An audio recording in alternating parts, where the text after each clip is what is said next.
Quasi passive.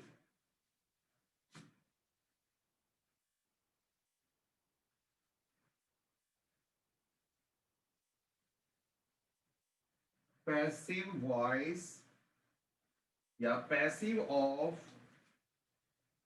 Quasi passive verbs.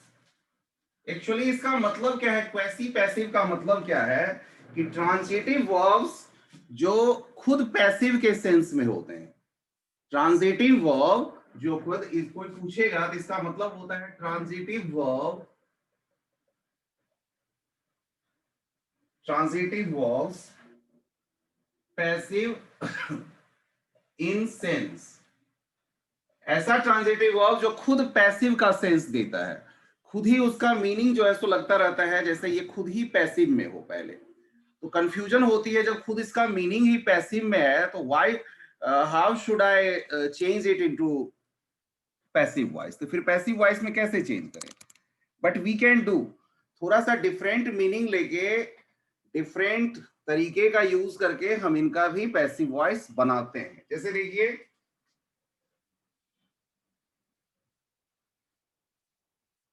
जैसे simple एक लिखिए, कर्ड टेस्ट सार।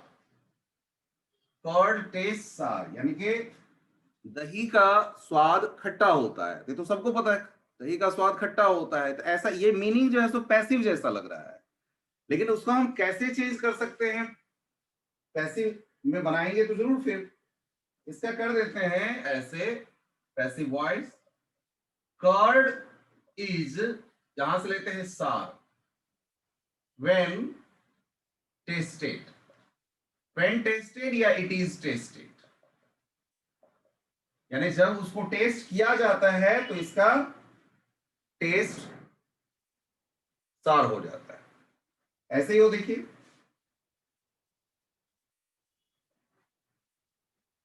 This medicine, this medicine tests bitter,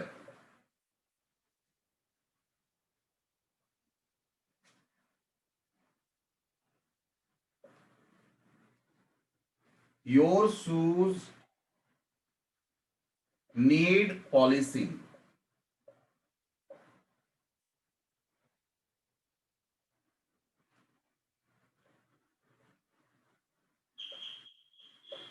the book is printing,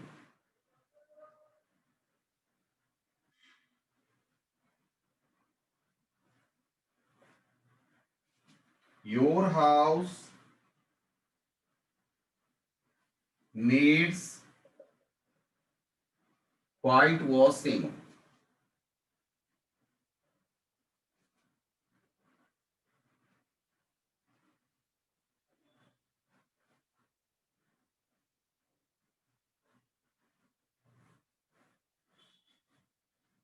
the grass requires cutting।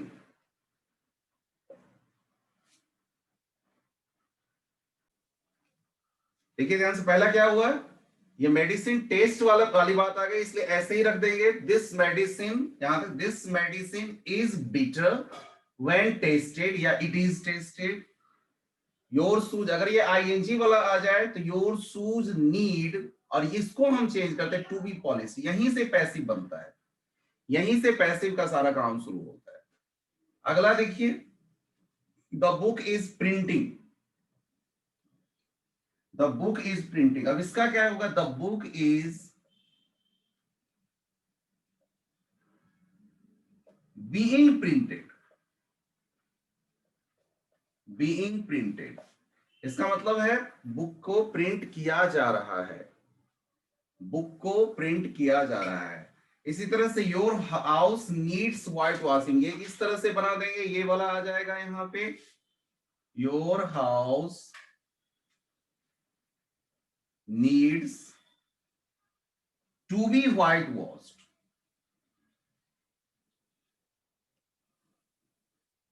To be whitewashed. इसी तरह से the grass requires cutting, इसको भी आप देखिए ये वाला ही आप यूज करेंगे, the grass requires cutting, the grass requires requires क्या चीज? To be cut.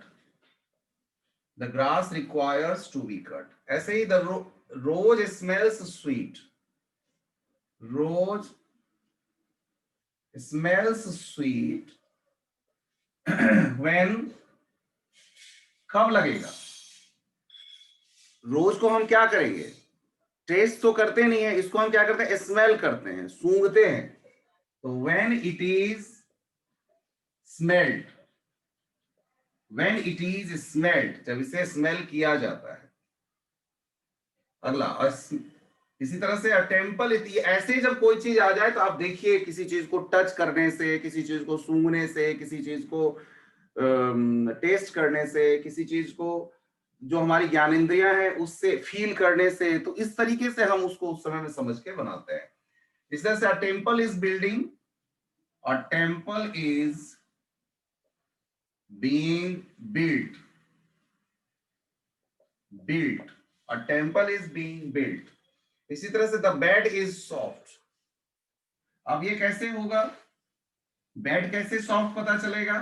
The bed is soft when. Touch करने से पता चलेगा. Touch. When it is touched. क्या लगा देंगे? When it is touched.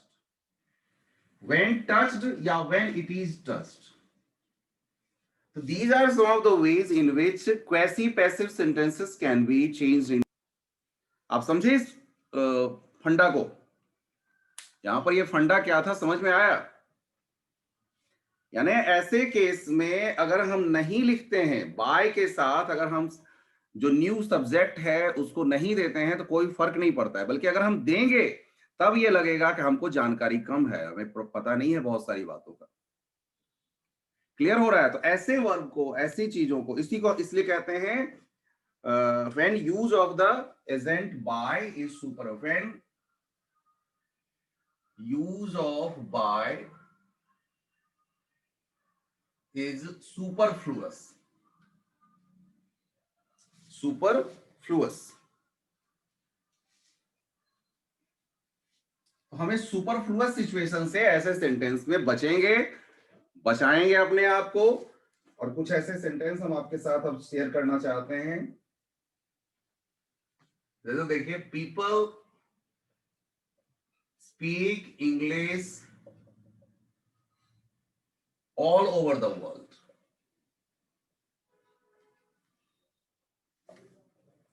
इसमें देखिए सुपरफ्लुअस क्या हो जाएगा? ये जो है, ये यहां से यहां तक ये सुपरफ्लुअस हो जाएगा, इसलिए आप इसका यूज मत करना. अभी मैं आपको अंडरलाइन करके बताता चल रहा हूं ताकि आप खुद ही बनाओगे. मैं सेंटेंस सिर्फ लिख रहा हूं और बताता जाऊंगा.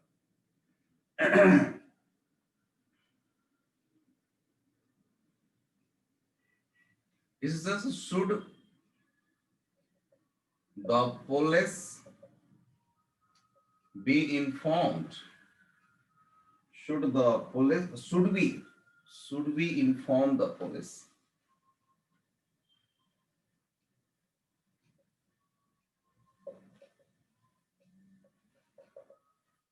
अब इसमें वी का यूज जो है सुपरफ्लुअस हो जाएगा, क्योंकि जो उसको इन्फॉर्म करेगा वो वी ही होगा.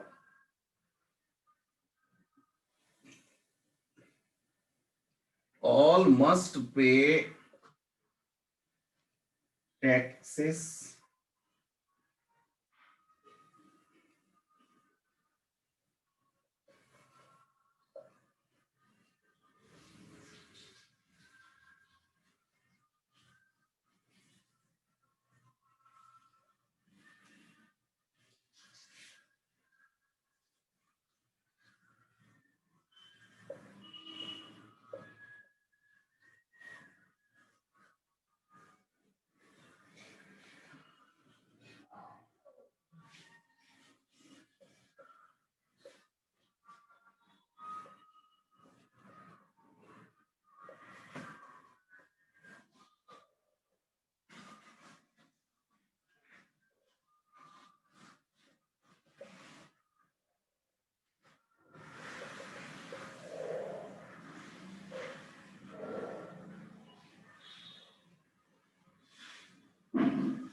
You must do your duty.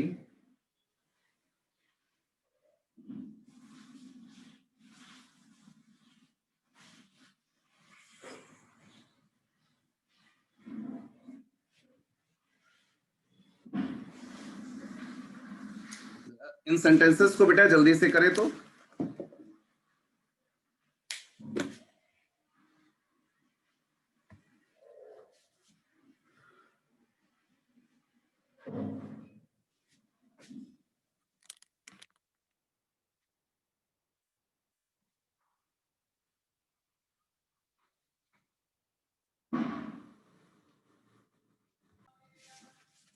देखिए,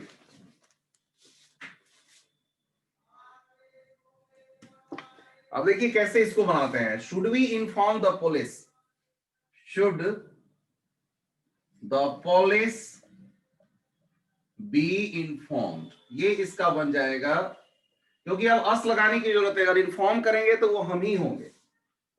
इसी तरह से all must pay taxes in time, ये देखिए टैक्सेस मस्ट क्या पे किया जाना चाहिए, तो taxes must be paid in time, taxes must be paid in time, tax must pay किया जाना चाहिए।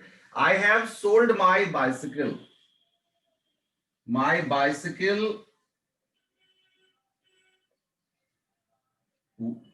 Has been sold.